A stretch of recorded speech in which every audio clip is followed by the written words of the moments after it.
Hello students, today we are going to look at the preparation of a semi-permeable membrane.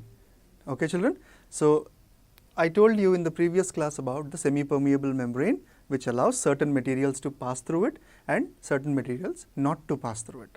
So today we are going to look at how can we prepare a semi-permeable membrane.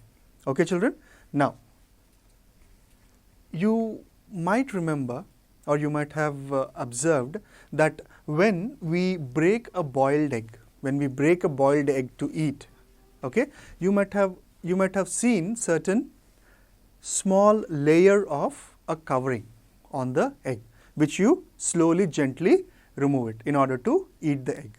Okay, now that small membrane is what we will be using as a semi-permeable membrane. Okay children, so that is what I have written here for you all. Okay, so when we break a boiled egg, there is a thin layer surrounding the egg white. Okay, this layer prevents the entry of materials into the egg. So generally what happens, before we boil the egg also, that small layer is already there. So that layer actually prevents the movement of entry of materials into the egg or exiting. But as of now, when the shell is already there, obviously there will be no material entering into that particular egg or the cell, okay, because egg is a single cell. Okay children, now let us look at the semi-permeable membrane. So I'll just revise it as a revision. This layer allows only certain materials to pass through. So this membrane is called as a semi-permeable membrane. So that is what I had been telling you from many classes. Alright children, now materials required for this experiment. Now what are the materials you need? Already you might have understood, you need 2 egg membranes. Okay, now how do we prepare these egg membranes? I hope you remember, we take a egg and put it in dilute hydrochloric acid or toilet cleaning liquid. Okay, so we do this. Okay, so when we are doing this, automatically what happens, when we put the egg in dilute hydrochloric acid solution, automatically the eggshell will be dissolved in 4 to 5 hours. Okay, right? Then 3 beakers in order to put the eggs, disposable syringe, I'll explain you why we need this. Then you need sugar, water, thread and a measuring jar. Okay, right? Now take 1 egg membrane, remove the contents and fill it with 10 ml of saturated sugar solution with a syringe and tie the mouth with a thread. Okay, let me explain you this point. Now we have a egg membrane. Now this egg membrane, whatever is there, that membrane, inside the membrane you will have certain content. Okay, now we need the membrane intact. So what do? We pierce that membrane with a pencil. Okay, now when we are piercing that membrane with a pencil, what happens? The content of the egg membrane will come out. Okay, the content of the egg membrane will come out.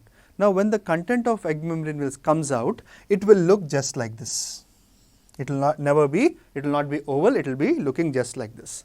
Okay, now into this what we do, we add 10 ml of saturated solution, sugar solution. Okay, now 10 ml of saturated sugar solution, you know how to make it. I have explained you in the previous class. Okay, so you know how to make the 10 ml of saturated sugar solution. Okay, now what we do is we fill this membrane after emptying it with 10 ml of saturated sugar solution. Okay, now once we fill that, okay, we take the thread and tie it at the end of the membrane like this. Okay, now this membrane is containing sugar solution.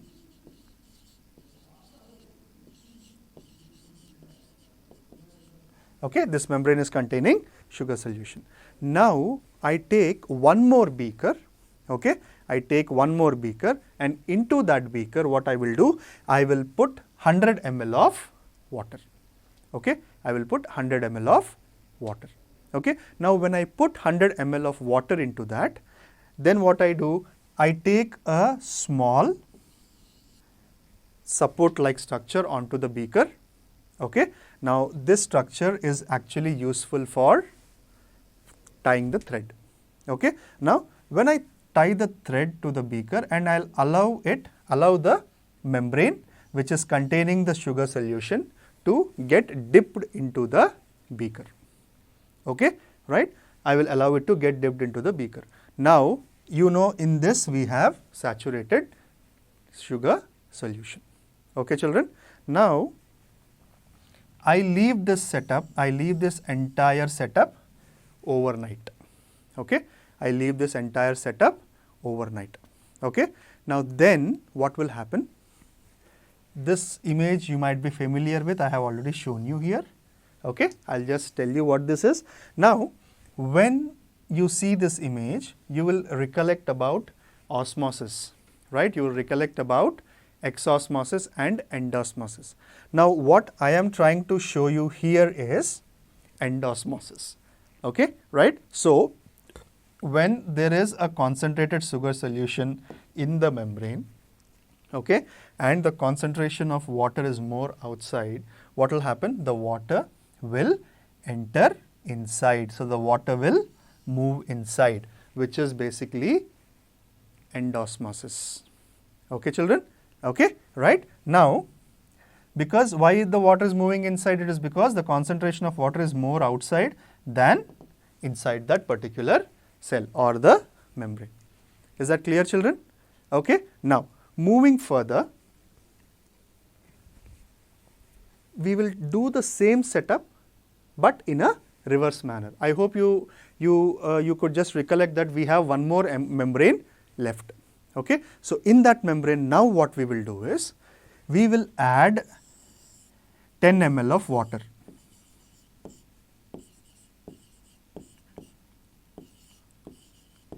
Okay, we will add 10 ml of water into the membrane. Okay, we will add 10 ml of water into the membrane. Now, and the same procedure we will tie it with a thread. And then here what are we doing? In this particular beaker, I have saturated sugar solution. Now, how much quantity I am taking? I am taking 100 ml.